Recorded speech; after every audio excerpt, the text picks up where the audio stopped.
Time for a rock to point video, I suppose. I've got some choices here. I've got an easy peasy. These are all Texas Cherts, raw, not heat treated. This actually might be a flint. This one here, this might be flint because this feels pretty chalky. But the other ones are limestone on the outside and Chert on the inside. Okay, so I could just do all three as far as bifacing and then pick one of the bifaces to finish out, right? Okay, so that's what I'll do. I'm glad you thought of it.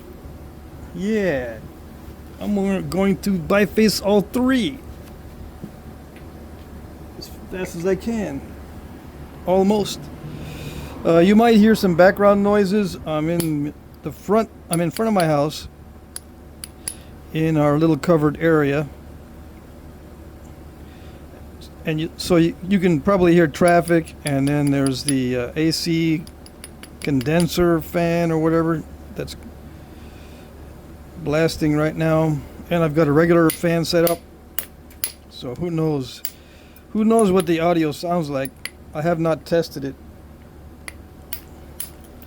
What kind of Texas Chert is this? It's the nappable kind. Yeah. Where is it from? Probably somewhere around San Antonio. That's where my friend lives, the one that gathered these rocks. I bought these off of him at the Knapping. So it's Edwards Plateau type Chert. This one I can do with indirect percussion. I don't trust myself with that bopper. Yeah, I tend to break these things with the bopper when they get this size or this thinness. Alright, so bifacing this is straightforward. Just zigzag it all the way around first. Start on the ends to thin the ends first. I don't want the ends to be as thick as the middle when I'm running long flakes, which I am not doing right now, but when I run long flakes during the initial or preliminary thinning stage, I don't want a lot of weight on the ends. I will be labeling this as an instructional video, but I'm not going to explain every single strike blow by blow. Yeah, I'm not going to explain every single thing. You're going to have to gather a lot of this technique just by looking at it. That was good. I can't always predict what the flakes are going to do. Like, I thought I was going to do something like that, but I didn't realize it was going to do that. Okay, so that's not planned. I'm just taking opportunistic flakes here and there. I don't know exactly how far they're going to go. If I were to show you what I think they're going to do, I'd be wrong 90% of the time. Right? I'd be close most of the time because I've got a lot of experience, so I'm pretty familiar with how this Flintknapping thing goes.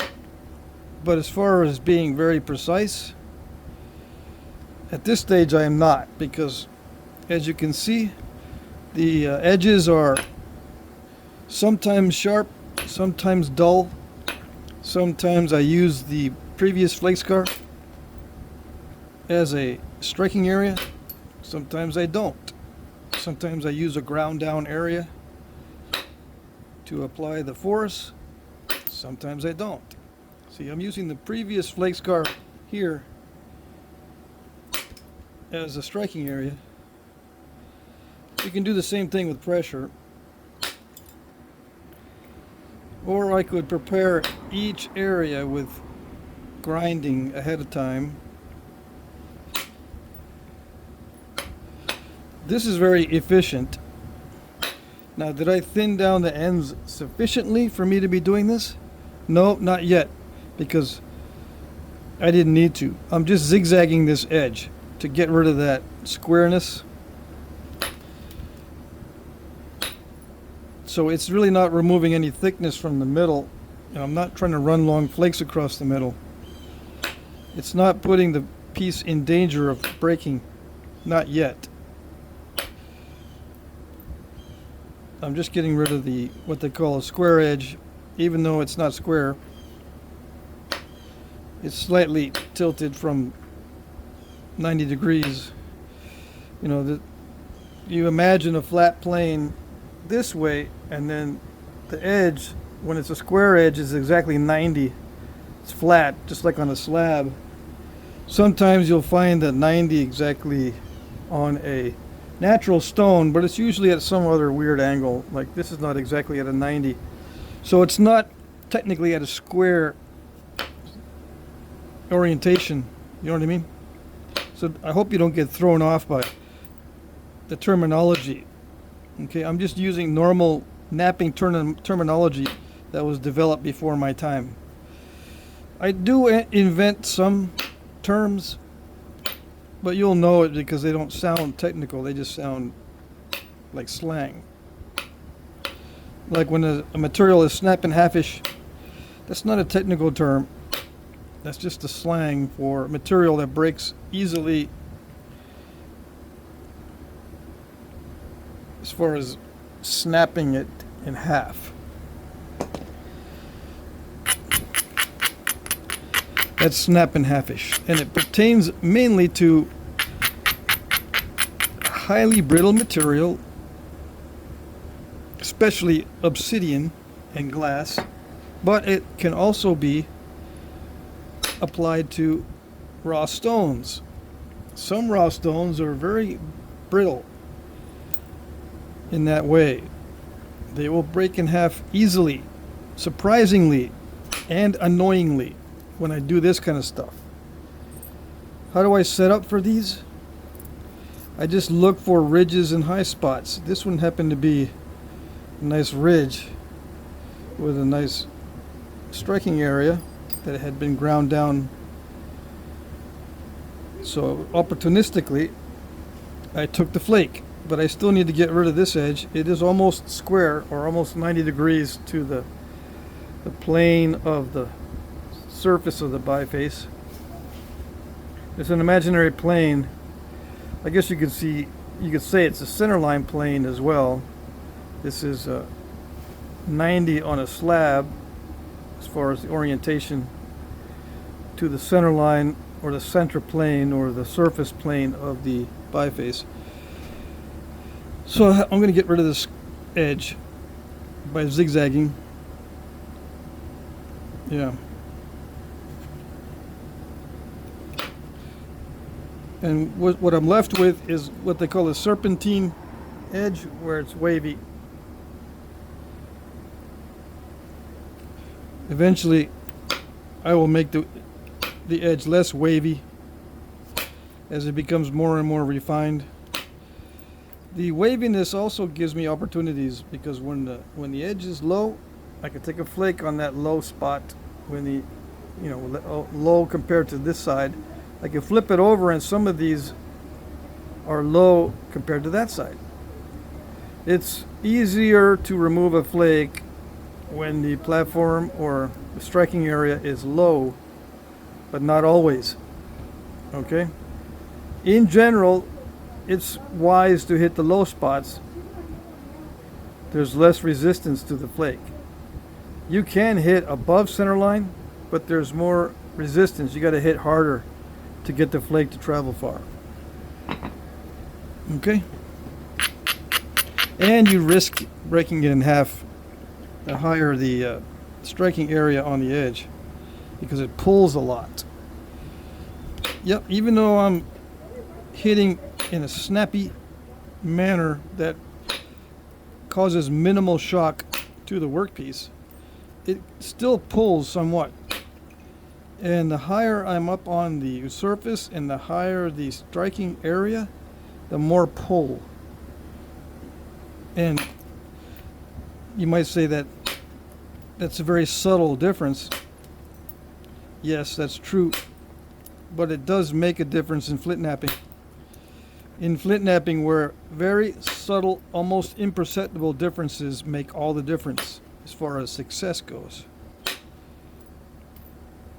So you want to watch out for the possibility of something wrong happening because you're deviating even very little bit from the ideal conditions.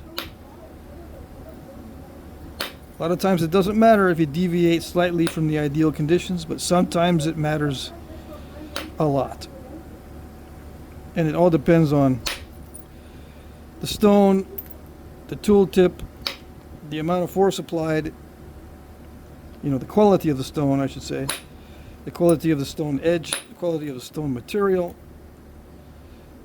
There's a lot of factors that go into trying to predict what is going to happen. All that stuff is not stored in the conscious mind easily. It can be, but what happens is a subconscious stores a lot of that also. So if you're going to make a mistake or go against what you've done before successfully, the subconscious will give you a little uncomfortable feeling that no, that's not right. You don't know why it's not right. It just doesn't feel right. So you adjust yourself according to what feels right. And that's your subconscious taking over, which is okay. Perfectly fine. In fact, it should be that way for most of your knapping. Once you get it to where you can knap what you want, the good thing about the human brain is you don't have to start from scratch every time. You don't have to rethink it, or you don't even have to think much at all. Yeah. It reduces stress and it saves time. The human brain is pretty amazing.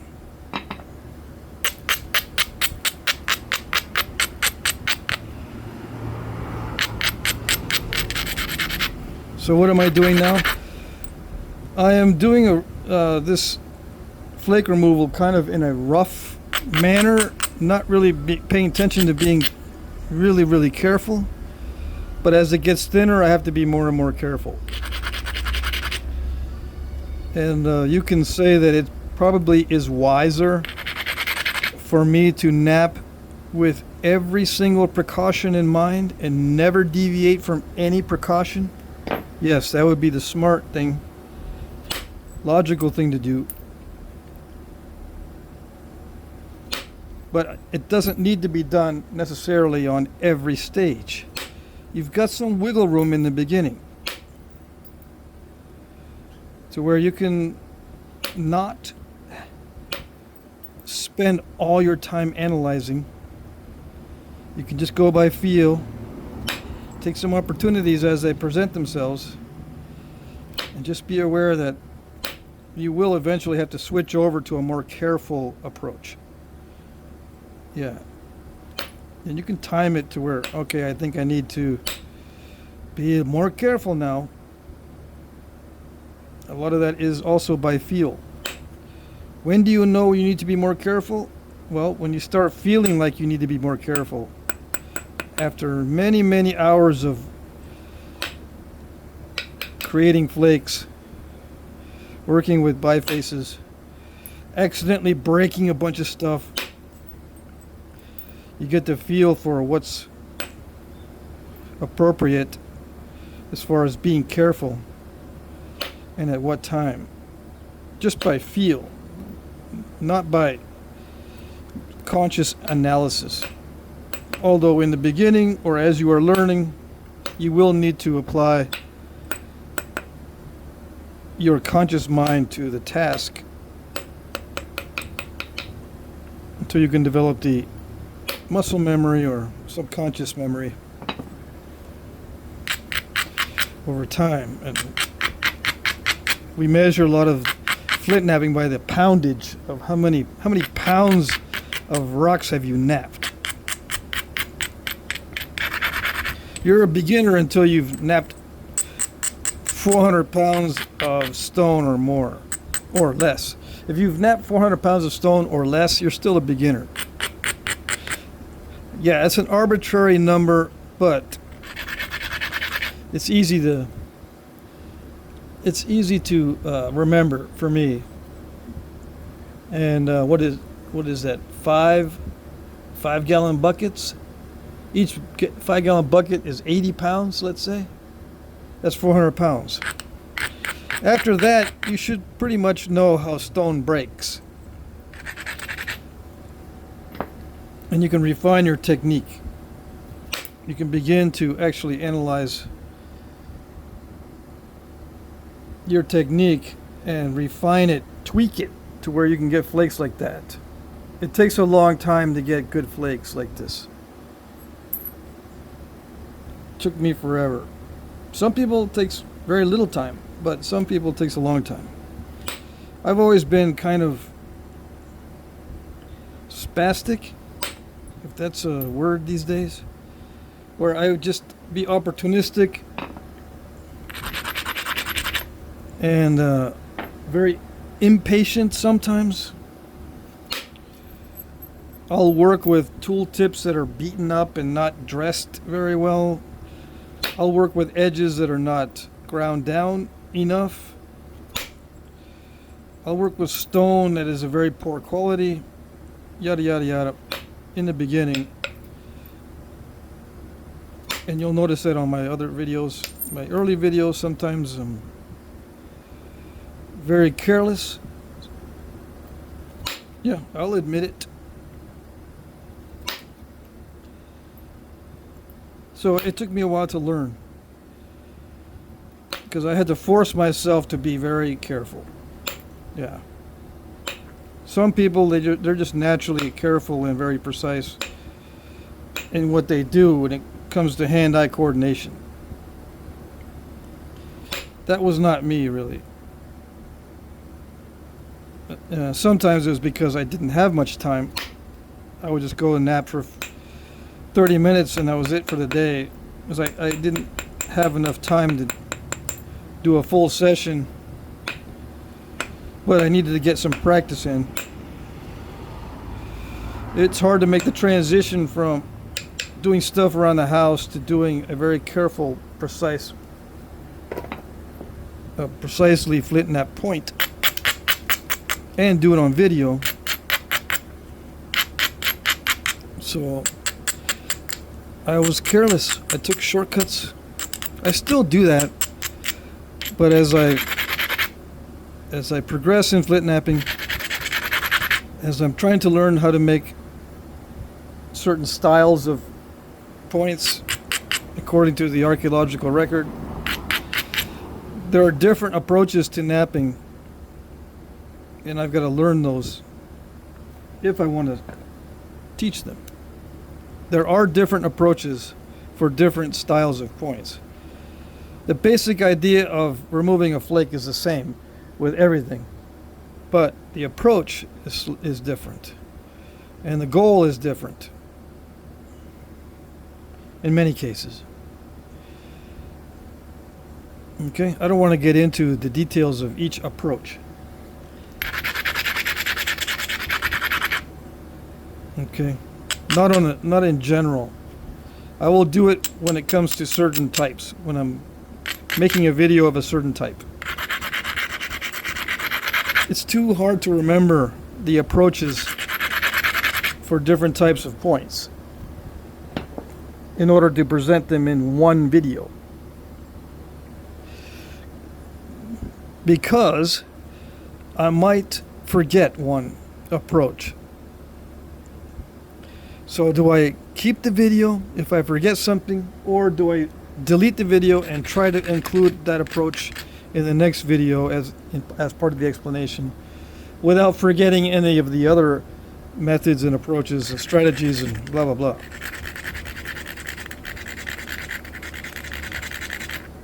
The particulars are going to be guesswork as far as reproducing points from the past.